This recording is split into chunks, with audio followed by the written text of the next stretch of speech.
So, first off, I suppose I should introduce myself. It's been a long time since I've been at the academy. I used to go to school where you guys are all at now. Does anybody, well, I'm Gary Way's boy, so that usually clears things up. I'm sorry for being his child.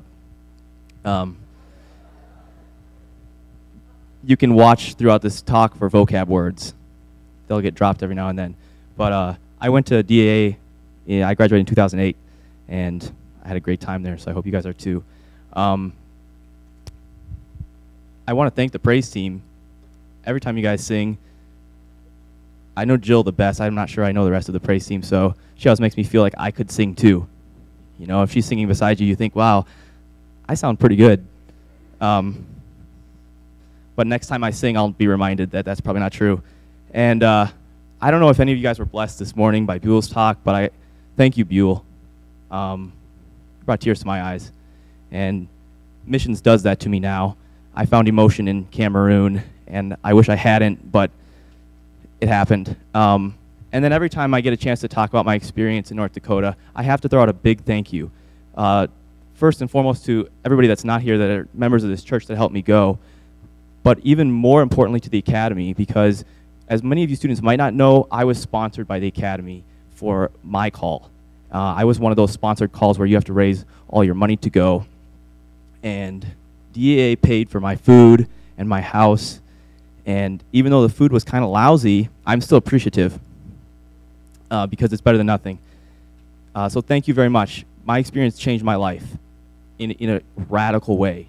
And one of the things that I wanted to be clear about before I start getting into the meat of my experience is that when I went to Cameroon, I had no intention of being an evangelist.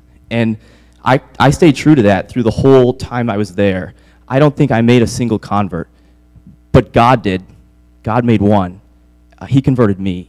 And so when people talk about missions, I think it seems cliche sometimes, as if they always say the same thing. You know, I went abroad and I changed my life. And I always thought when I listened to youth rally talks when I was in your place, man, I've heard this before.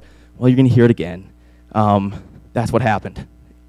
So anyway, a little bit of setting before we get started. I was in Cameroon, and I don't know if you guys know Africa very well, but on the map, Africa comes down in this big kind of bump, and then it gets really narrow into the Horn. And the equator cuts right through beneath the bump, and that's where my country was. So I was right along the equator, and I was very much in the center of Cameroon. And I wish I had a picture for you guys because it's kind of confusing, but basically I was in the desert, and it was really hot. And when you see pictures of Africa with the mud huts and people in robes and animals, that's where I was. So it was all the typical things that you think of as Africa. I was afraid when I went, maybe it won't be Africa, maybe it'll be like, maybe there'll be a McDonald's around the corner and I can just tune out sometimes. Well, there's no tuning out where I was. I did live in a big house that the missionaries that have been there built almost 100 years ago. And I had a stove that I learned to use, and I had a bed and a shower. But all my friends built their own homes. And some of them got cement, but most of them got water and mixed that with soil and made a mud hut. And so we have some pictures that we'll bring up. And I'm just going to tell you, I'm sorry that I don't have pictures for the whole talk. My camera got broken my last month before I was able to take pictures of my day-to-day, and I just have the fewest pictures. And so we're going to go through a few of them just to put some faces with the names that I'm going to be telling you about and to give you sort of an idea of where I was. And then you'll get to hear me talk. I think Pastor Nelson gave me an hour and a half, and practicing my talk last night, I was able to stretch that a little closer to 2. So hold on to your seats, and we'll get started. Is the first picture up there. So this picture is of a wedding ceremony, and the gentleman well, it's hard to narrow it down, guy in the robe, but the guy holding a certificate in the robe is my friend Avava. And Avava was my immediate supervisor and the most patient man in the world. He dealt with my attempts at speaking French for an entire year, and that's his wife. So they got married, and they're having their picture taken. And the fun thing about Africa, and this picture always reminds me of this, is that they love uniforms. And when they say uniform, they mean matching robes. And so their whole family has that exact same robe, and everybody that came to that wedding, over 500 people, every family wore their robe. And I could look out over a congregation, and I could say, this family from there and here and wherever, because they had a different outfit. And so anyway, let's go to the next picture. This is a member of that family, because he's got the same robe. And then there's me. This is my best friend in all of Africa. His name is Jumaka. And most of these pictures are going to be of people because I want you guys to be able to attach a face to the name. Jumaka and I spent a lot of time together, and he answered all my cultural questions. And so when you're in a foreign country, it's a gift from God to have somebody that you can ask, why is it like this? And Jumaka had the answers every time. And he spoke English, too. So I could ask him all my questions about French. Let's go to the next one. I don't know anybody that ever goes to Africa and comes back and can pass on mentioning the kids. And I don't get to go into this a lot with any of my stories, but no matter where you go, you're never alone because there's a herd of kids. I did some running for a while in the morning, and I had to stop eventually because you can't get any exercise when you're surrounded by 100 kids. And I took my camera out one day, and these kids were reaching for my camera, and I took a picture of all their little hands. It's a really neat experience to be able to show someone their face for the first time. To take their picture on a camera they've never seen before, and then to turn it around and let them look, and to watch someone's face when they see their own face for the very first time, not in a pool of water, that's a neat experience, and I got to have that. I just want you to ask yourself how old you think this young man is. Just get a number in your head. My first guess when I met this guy was 7 or 8. And I kind of touch on this story in the end of my talk, but keep his face in your mind because he's 17 years old.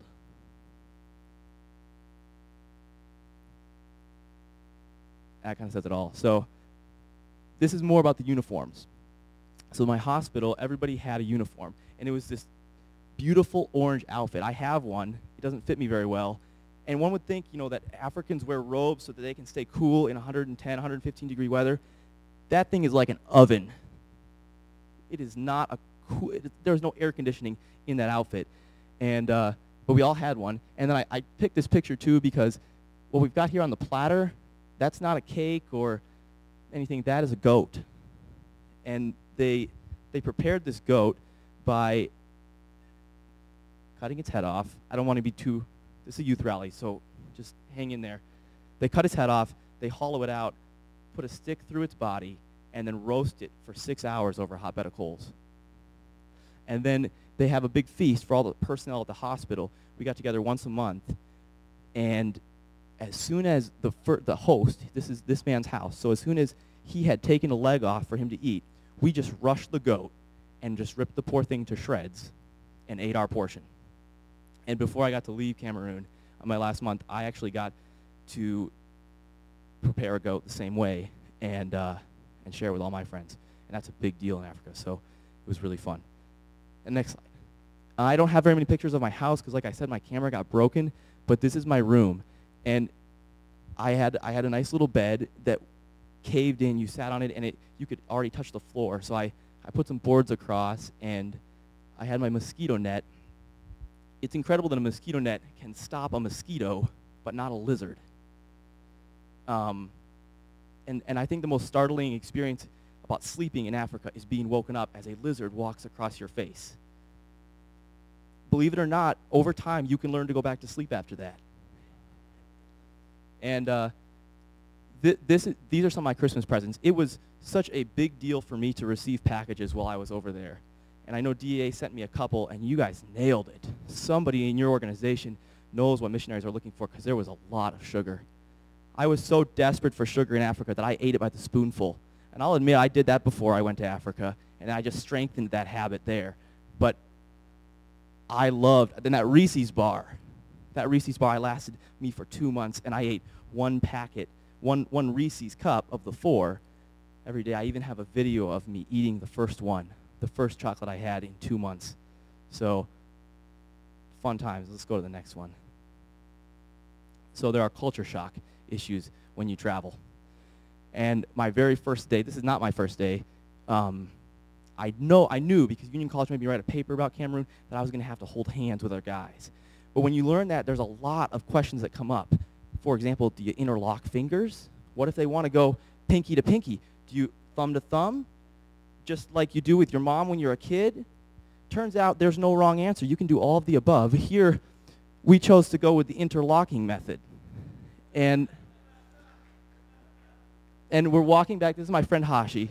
Hashi and I spent a lot of time together, and he's walking me home because in Africa, no one would ever come to your house and let you walk back by yourself.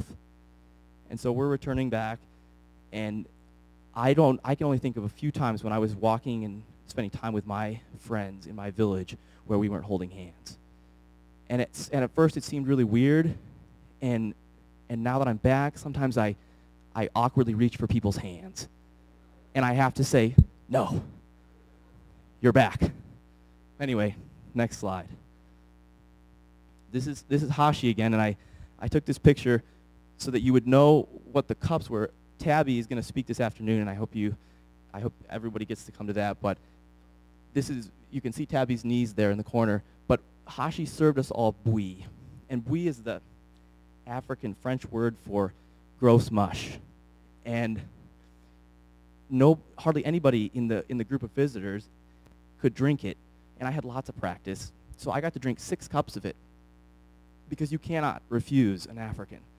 If you say no, they will say no, and you will eat until you are satisfied and sick. But the other thing to note about this picture is the hospitality. This is my host, and he's on his hands and knees almost serving us. And what you wouldn't know just walking into that situation, if you just were invited off the street into his home, was that he sent his kids through the whole village to find enough cups that matched. And all the things, I knew him really well, and we surprised him with a big group of missionaries from the south that came with Tabby. And I knew, sitting there, what they didn't know, which was that everything that he served us was the whole community coming together to put on their best. And so when you think about the food's not so great, I'm drinking mush, I'm on my 6th cup, I had to drink a cup of salad dressing to satisfy this man. Pure oil, goes down smooth.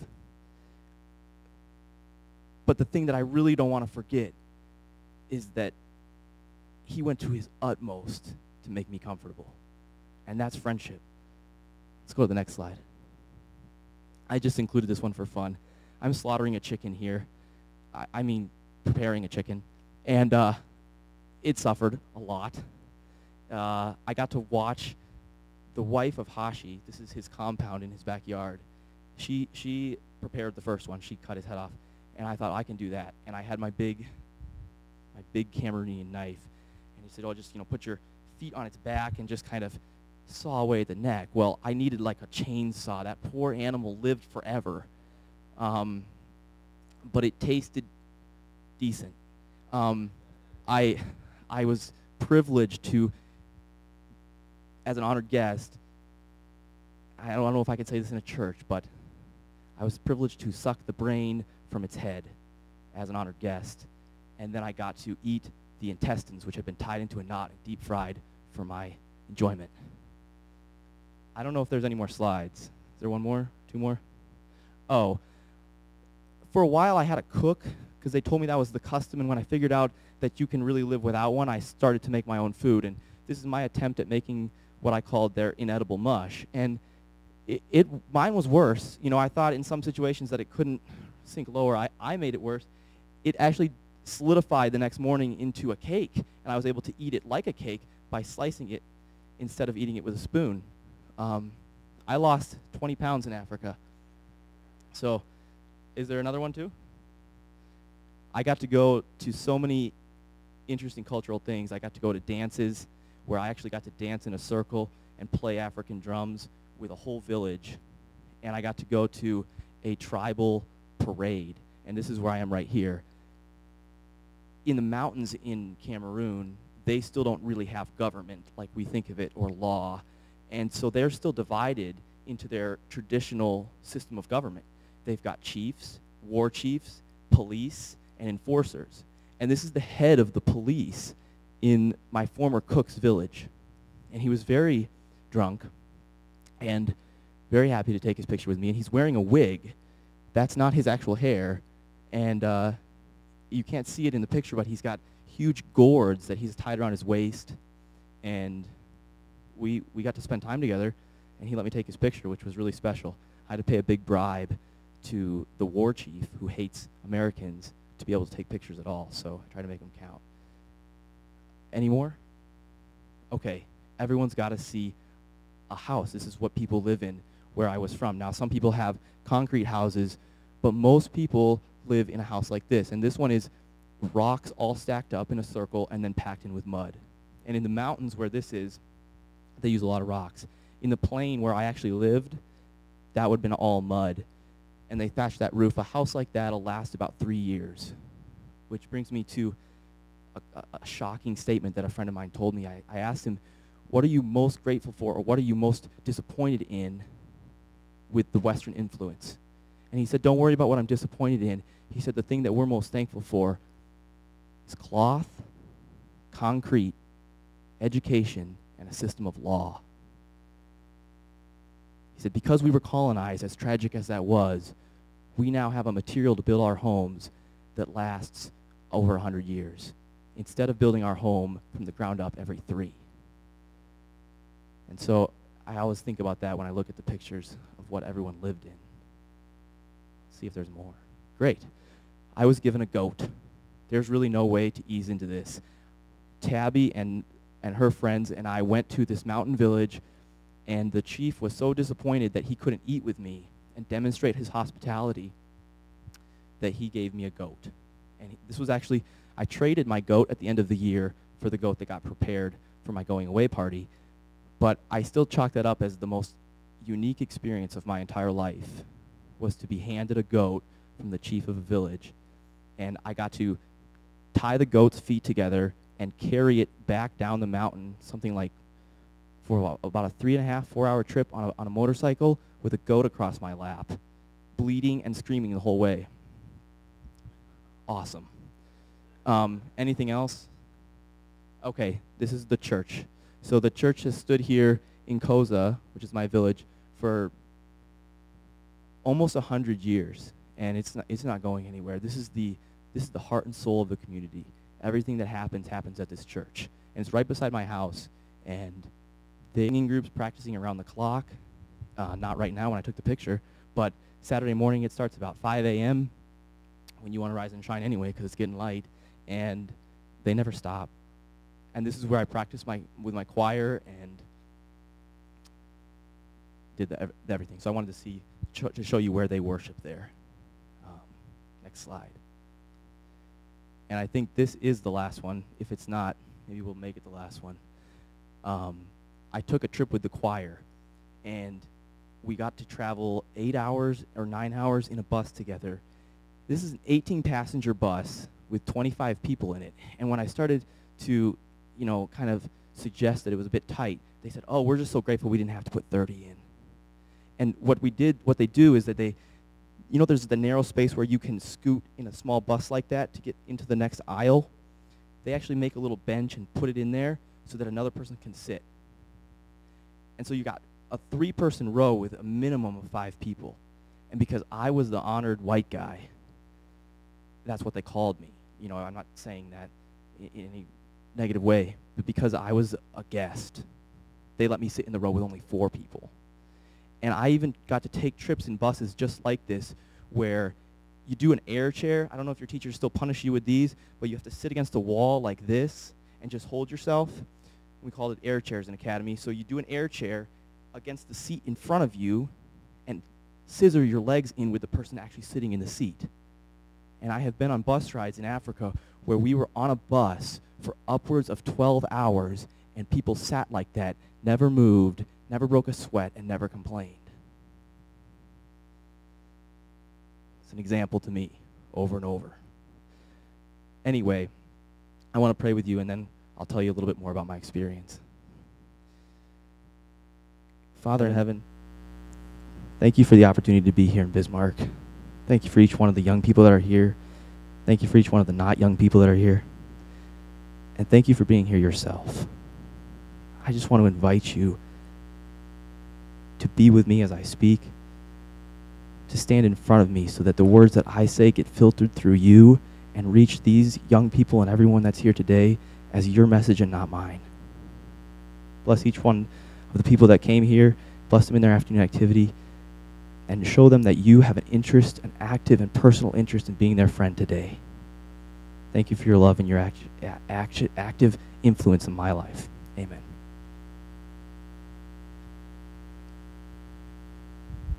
So a little explanation. I'm going to talk about all the exciting things I did without the intro. So you've heard the kind of the neat stories, and you've got some pictures to attach to what I did. I don't want to tell you about my first month until the end, because that would be like reading the last page. Everything that I'm about to tell you about happened because of my experience with God in my first 2 months. And I want to close with that, because that's where the juice is. That's where the meat is of my story. My second day in Africa, I went into work, and I worked in a hospital as an administrative assistant. That's what my title was. And so they called a meeting, and I talked to the boss, and he said, "What is your plan for this year? How will you change our hospital?" After 36 hours of traveling and no sleep the night before, I didn't have a lot of ready answers to that. And I said to him, I want to know what you do, and I want to take a little time and learn to fit in and aid you in whatever way I can. I don't have a plan for your hospital. And he said, "No, I don't think you heard me. What are you going to do this year to change everything that we do?" And I said, "You're going to have to give me a little time to get back to you." And so over the next couple weeks, I really tried. I observed, and I walked around that hospital, and I toured it, and I made a list of things I thought would be good to change, because that's what he asked me to do. And I presented it to him, and over the next couple days, I systematically learned through being ignored that none of my ideas were really important. And that's a blow to anybody's ego that feels like they have something to offer. And I got frustrated. And I started going to work, and I would just kind of sit there, and I was playing solitaire. And when I arrived in Africa, my solitaire win percentage, there are statistics for solitaire, was 24%. And I'm proud to say that I got it all the way to 68. 68% wins. I played over 2,000 games of solitaire in Africa while waiting for someone to tell me what to do. But I finally started to despair, and I was getting tired of solitaire, and I said to one of my bosses, Avava, the married guy, I said, "Give me something to do or I'm going to leave." And he said, "Do the inventory. We have to inventory the whole hospital." So I counted everything in the whole hospital, and I overachieved. I was afraid that if I finished this before my 9 months was up, I would have nothing to do for the rest of the year. I counted every glue stick and pencil in the entire hospital. My inventory was over 300 pages long in French. And I found out later that they didn't actually want to know how many glue sticks they had. They just wanted to know how many beds and chairs and operating tables they had. But they never corrected me. One of the neat things about my experience working in Africa was that nobody ever said, "That's terrible." They would ignore you till you were blue in the face, but nobody ever criticized me. And so I did this inventory, and when I was finished, I went to the boss, and I said, "I'm done," and it took me about 2 months. And he said, "Well, you're finished." I said, "Yeah, it's done." He said, "Well, we really thought it would take you 9 months, so we don't have anything left for you to do. You can go home." And he meant to my actual house there in the village. And so I did. I went to work the next day, and over the next couple weeks, they eventually gave me a little list of things to do. And they wanted me to develop a system to prevent internal theft. A lot of African culture says that you have to do whatever it takes to provide for your family. And so our normal ethical boundaries don't exist there. If you were to ask me to steal for you, I could say no. But if my mom asked me to steal for her, I wouldn't be breaking any rules. In fact, I would be breaking a rule to say no. If you ask an African if they stole from you when they took your things and gave it to their family members, they'll say no. And they'll believe it. They're not lying to themselves and compounding their sin. It's just a totally different perspective. And imagine the havoc that would wreak in your personal life, if you are a pharmacist and your family member comes to the window and says, my child is dying of malaria, I need some quinine pills, and you say you have to pay, and they say we're family, are you going to kill your nephew, or are you going to steal from your hospital? So they asked me to develop a program to prevent that kind of situation from happening. And they also asked me to track inputs and outputs, because if you don't know someone in Africa and you can rip them off, that's okay.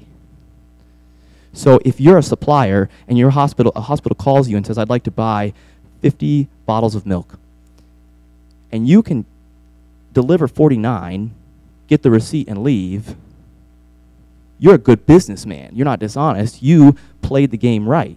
And so we developed a system to count better and to know what's coming in and coming out. And it went really well. It sounds really boring, and in some ways it was, but the one thing that was really exciting about my work was that I didn't know anything about anything at all. I struggle with computers. And when I say struggle, I mean I struggle so much that I was afraid to make a slideshow, which is why we already saw all the pictures. And I had to write and make all these programs for internal control with Excel. I took microcomputers and I took a semester of computer at DAA, but I'm not so good at it. And I had to write a formula-driven document to track 350 medicines and generate a report every month on Excel automatically. And more than once, when I ran into a problem I couldn't handle after the first couple months, I'd pray, and sometimes in the moment, and sometimes overnight, God would give me an answer. And I'm not talking about a feeling or an inclination. I'm talking about a specific and direct explanation of how I could make that formula work. So for example, I don't know if I had to make a formula that would say just something as simple as bring this list of medicines from sheet 1 in Excel to sheet 2. I didn't know how to do that when I arrived in Africa. I went home, I prayed, I said, I don't know how to do this, I've tried and tried. I slept, I woke up, and God said, use this kind of formula, and don't forget that you have to put this kind of symbol here to make the formula work every time. By the time I finished my work there, I got to train somebody to replace me to do my job. And I got to go to 2 other hospitals in Chad and give them the same programs I used in COSA so that they could prevent internal theft there, and so that they could have programs to track the inputs and outputs there as well. And I say that without even a little bit of bragging, because I didn't make those programs. God did. God answered all the key questions that I had so that I was able to make something that is literally, if you think about it, saving lives. Because if I keep my hospital full of medicines and supplied well, then people that are paying for treatment are living. So God's saving lives. So that was my work. I just want to talk a little bit about some of my experiences. My experiences were all people. Because when you're a missionary, you're lonely. You're all by yourself. Nobody speaks your language, and nobody knows what you're going through. Nobody has your mentality. Imagine, as I talk about these experiences, the radical experience that it would be for you. Or if you're in this radical experience now, understand that people understand what you're going through, that you think completely differently than everybody around you. I think everyone's felt that way at some point, where they look around and they wonder, does anybody else here feel how I feel? When you're in a foreign country, it's hard to convince yourself that anybody has any similarities to you that you could meet on. But luckily for me, people were willing to stick out hours and hours of silent awkwardness with me when I didn't speak their language and I didn't understand where they were coming from, to give me a sense of community. And like I said, one of those people was Jumaka. He was the tall fellow where I was wearing a tie in the picture. And Jumaka came to my house when I first got there. He stood by me in the lobby at church. The lobby is outside in the sand. And he literally, when I say stood by me, I mean literally just stood there. And we didn't have anything to talk about because we didn't really have the same language. And I think that I had the same conversation with Jumaka at least 100 times before we moved on to subject 2. I asked Jumaka near the end of my time, I said, Jumaka, why are we friends? See, it's so awkward sometimes. Now it's not, but you went through over 3 months of dead awkward silence with me, where I was frustrated and I was angry and I didn't have the emotional health or maturity to even treat you as well as you were trying to treat me. You took me to your house over and over and over, and you took me to see tourist attractions from rice fields to sugarcane fields to lakes and rivers all over your valley at the expense of hours of your time. Why would you do that? And he said, because I know you. Because you're here in my community and you don't have anybody to hang out with. He said, every moment that we spend together is not just a gift from me to you, it's a gift from you to me. Because you could have chosen to do something else, but you chose to stand there in silence with me too. Everything that you give me, he said, the fact that you have chosen to give me conversations, insights, and information about who you are since that awkwardness has passed is awesome. He says, that's the greatest gift an American has ever given me. And you're the first and the last American I'll probably ever know. But he said, if you'd never chosen to give that gift of who you are, your time would have been enough. Just you standing by me while I stood by you in quiet boredom would have been enough for me never to have questioned the cost to myself. I know another friend that's a lot like that. Avava was in the marriage picture, and Avava was my boss, and my notes say Avava and the fist, because for me, my work experience was extremely frustrating. When people say they're type A, they don't mean they're type A like me. They mean they have balance and reasonable thoughts going on in their life, and I don't. I'm so type A, I want to accomplish every day. And when I started working in the hospital, I was there at 7, half an hour before everyone else arrived, and I left at 5. Africans arrive at 7:45, 15 minutes late, and leave at 1:30, an hour early. And Avava stuck with me for months and months, working those hours when he was trying to support a family, and never left. He never said anything about my frustrations, and the fist is when I lost it with Avava. He had given me instructions to do something, and I had done it, and then he had told me to undo it. He didn't do it once, but he did 3 times. There was a language barrier, and there was a cultural barrier, and I was ticked, like shaking angry. This was near the beginning of my experience. And so we're standing, and in Africa, there's no personal space. So if this is Avava, we're this close, nose to nose, just normal, having a conversation. And he's saying, you need to do this, and if you could do that, it'd be great, and just a normal conversation. In the middle of that talk, he reaches up and starts to dig in my eye. Not like brushing something off my face, but like, excuse me, let me get that for you. And I just reacted without a split-second thought and just brought my fist back. And I was about to hit him right in the face, that close. And he backed off really fast. He said, whoa, whoa, whoa. We both spoke English. He spoke English, so we were speaking English together. He said, what are you doing? And then he did something that has never happened to me as textbook as it did then. He came to me in my office and said, we need to talk. And I said, get out of my office. We don't have anything to talk about. And then he came with a friend, and his friend said, Avava and you need to have a talk, and I'd like to be there during that talk. And I said, get out of my office. We don't have anything to talk about. And then he came with another friend, and he said, we don't need to talk, but we want to pray with you, and then we want to talk. Even as dense and hard-headed as I am, I didn't say no to that. And I got to witness conflict mediation just like Jesus suggests that we do it. And Avava and I are friends to this day. We still email, and we still call. And so I got to be a witness to the gift of friendship from Jumaka, and I got to be a witness to the gift of forgiveness and patience from Avava. My third story is a little less heavy. It's a little more fun.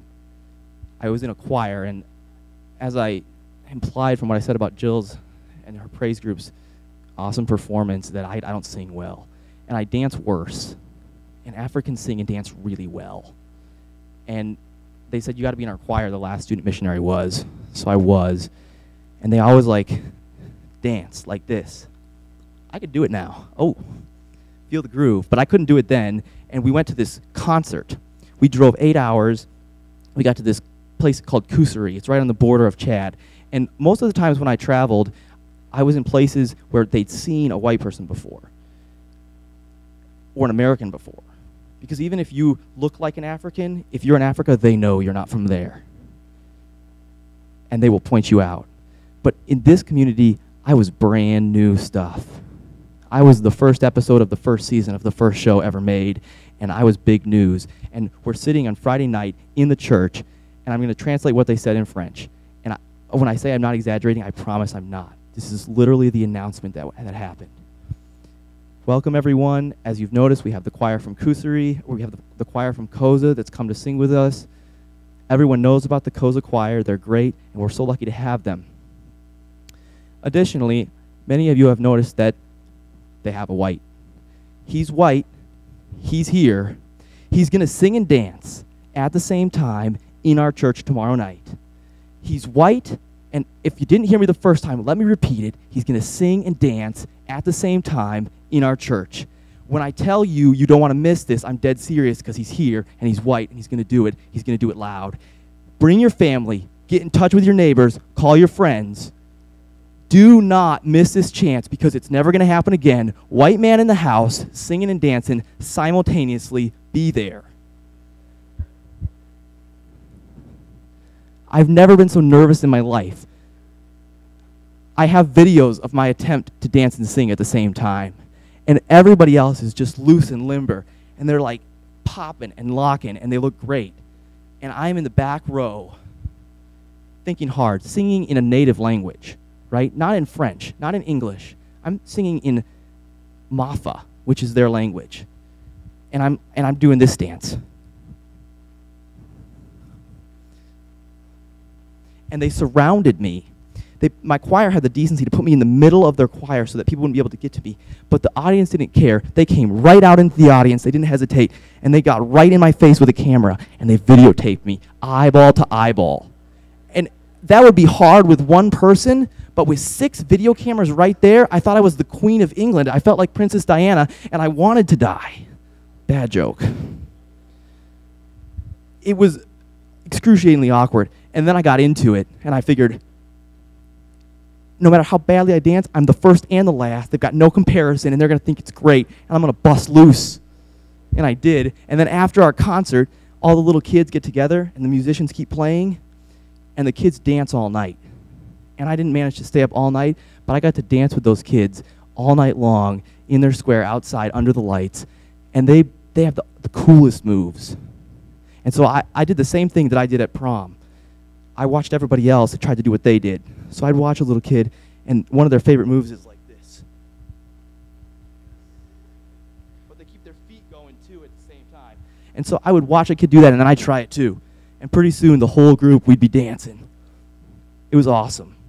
So that's just a little taste of the fun that I had at the end of my experience. And I want to give the backstory before I close about the boy that's 17 that I showed you the picture of. So I asked you what your age range was for him. And I met him my first week. And this transitions right into my experience. When I arrived in Africa, the culture shock was like a brick to the face. I got out of the plane in Chad, and I got to take a car all the way 8 hours on a bumpy road to a town that was not my village. Then I got in a truck, and I got to ride a truck over roads. Imagine being dumped in the middle of Montana or Wyoming in the rockiest place that you've ever seen. Multiply the rock problem by 10. Take out the road and do it in a Civic. That was my ride 8 hours in the pitch blackness because the headlights were out. And then my first day, I got to hold hands with a grown man while I toured a market. And then I got to eat raw peanuts, which gave me a rash. And then the second day, I went out with my camera, and I met this little boy. And he stood in front of me. All the other kids, you saw those hands reaching with the ball. So excited. But this little kid had no expression. And he stood there just like the picture. This was just the moment I took that photo. He didn't move. He didn't smile. Africa's about flies. The flies were crawling in and out of his eyes and his nose like he wasn't even alive. And I thought, I'm going to take this kid's picture and he's going to get excited.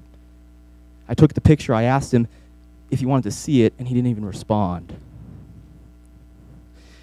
A couple weeks later, we had that festival for all the people that work at the hospital, and the doctors were there and the little kid was there. The elder of our church adopted him, and so I asked the doctors what happened. And they said, he's 17 years old. His parents abandoned him when he was a baby, and he raised himself on a dirt pile. And because he ate so many things that aren't food and never had any nutrition, he'll be this tall for life. And his mind is broken. He'll never be older than 11. And they brought him out. There's a circle. There's only 2 women that worked at our hospital, and they didn't come that day. So there's a circle of almost 30 men. And this little boy came and stood in the middle of our circle, and he sang us the Cameroon national anthem. And he did the motions. They have these different sort of chopping hand motions they do here, just boom, boom, boom. And he sang the whole thing through with his eyes closed, kind of looking up. And then he walked out. And they said, that's how he made money, begging before he got adopted. That's just one image of all the images I saw my first month. After a while, you kind of deaden out to it, unfortunately, because you can't emotionally withstand the barrage of problems that you want to fix.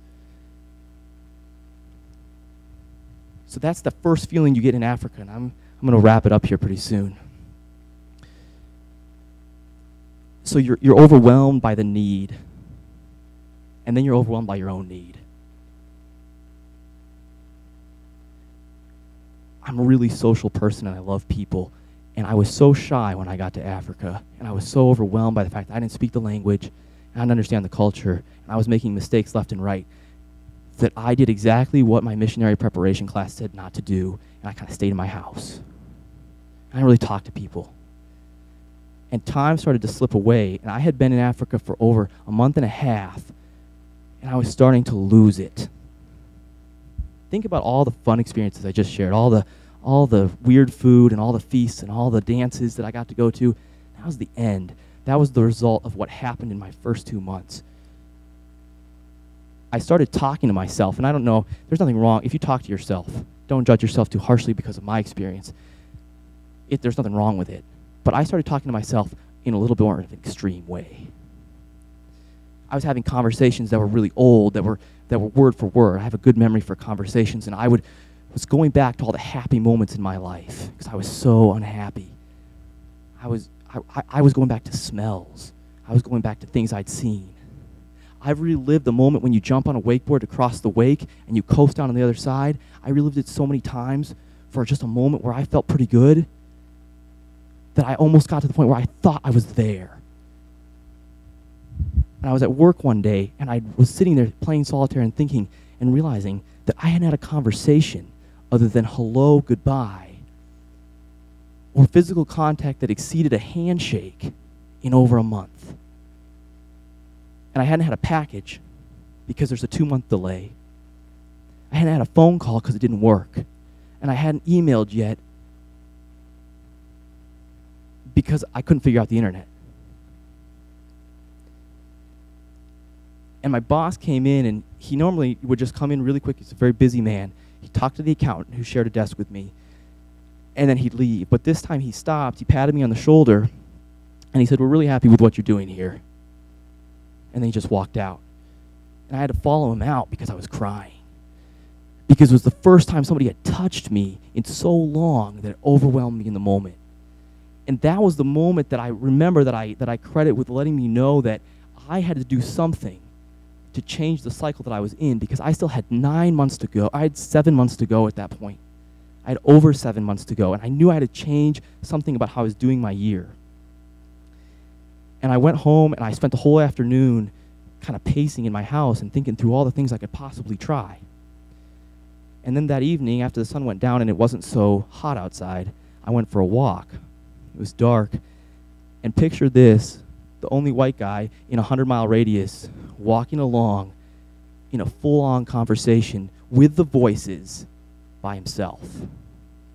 Doing my voice, doing the person I was talking to's voice, and laughing at the jokes that were 3 years old. crazy. You can laugh. That's a nutcase. And I'm in the middle of that conversation, and the conversation's coming to a close. And I was such at a low point that I thought in the conversation, when this conversation's over, what am I going to do then? I'm going to be right where I started at the beginning. And then a thought came into my mind, and I credit this thought to God.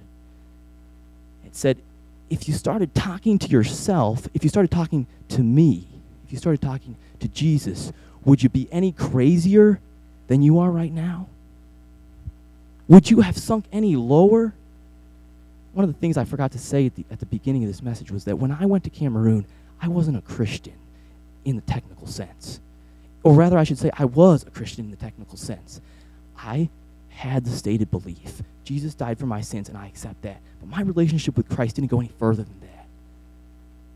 Not at all. I hadn't prayed in years, and I did almost 2 full months in Cameroon completely by myself, in all those cultural things considered, without a prayer. I don't recommend that move. And so I'm sitting there, and I think, I can't get any stupider than I am right now. And then I thought, what's the point? God's a big impersonal dude who doesn't care, and he's left me here this long. And then the thought came into my mind, everybody always says, Jesus is a friend. He's a friend next to you. I said, I'm going to test it out. Because when I'm with my friends, I'm not always as classy as I'd like to be. And I'm not always as clean cut as I'd like to be. So if Jesus really wants to be my friend, he's going to hang out with me the same way I hang out with my friends. And he's going to be able to deal with the language I use and the jokes I make. So I said, I'm going to drop it all. I'm going to drop it on him right now, and I did. And I prayed a prayer that kind of went something like this. I'm going to leave out the words that you could probably fill in yourself. They rhyme with it and duck. I said, God, man, this is a ripoff. You tricked me. I don't give at all. And I'm done. And I'm finding a way out, and I'm getting out. And I'm finished. And we talked and talked, and I walked back to my house. And the back of my house has a big open area that has a wall around it, big veranda, big porch. And I went back there, and I was I think I talked with God like that, talking smack for an hour or more. And then I realized in the middle of this conversation that I might talk trash with my friends here on earth, my earthly friends, my buddies. But even when I talk trash with my buddies, I let them get a word in edgewise. I thought the least I can do, since God's listened for over an hour, is to let him talk. So I said, well, God, you've heard pretty much all about me, and if you're real, you've been witnessing it for a long time anyway. So what's up with you? What's on your mind? Who are you? What are you all about? And I just waited in silence.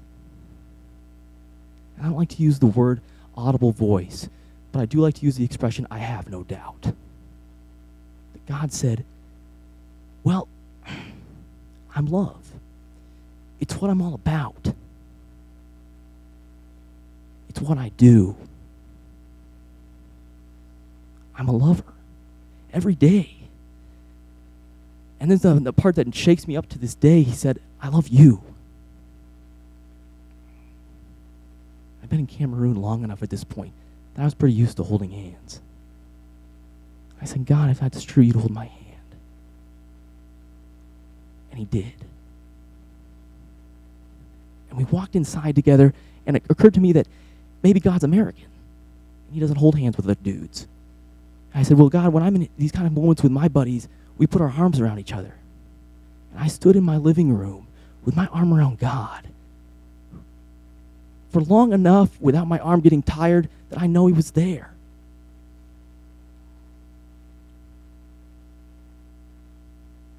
So my question to you today is,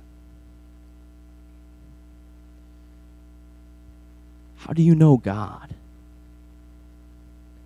Is he your friend in the realest of senses? Do you really believe that you can share your swear words and your dirty stories, your bad habits, and the beauty and the depth and the excitement of your character with him? Because my experience says that you absolutely can. There's nothing about you that God wouldn't want to know, that he wouldn't want to get to know intimately. I had to go all the way to Africa and go through an excruciating experience for myself. To come to the point where I broke down far enough to say to God, hey man, what's up? That was my little step. What is your step going to be? I don't know where you are in your life, or if you want to go to a different country as a missionary, but maybe your missionary experience is going to be a lot like mine. Nobody else is going to get saved, but you are. So don't hesitate to take the step. If your step is just a tiny little step, if it's just the consideration that God exists, if it's just the risk that maybe he wants to know you, even if you don't even pray, I encourage you to take it. Let's pray.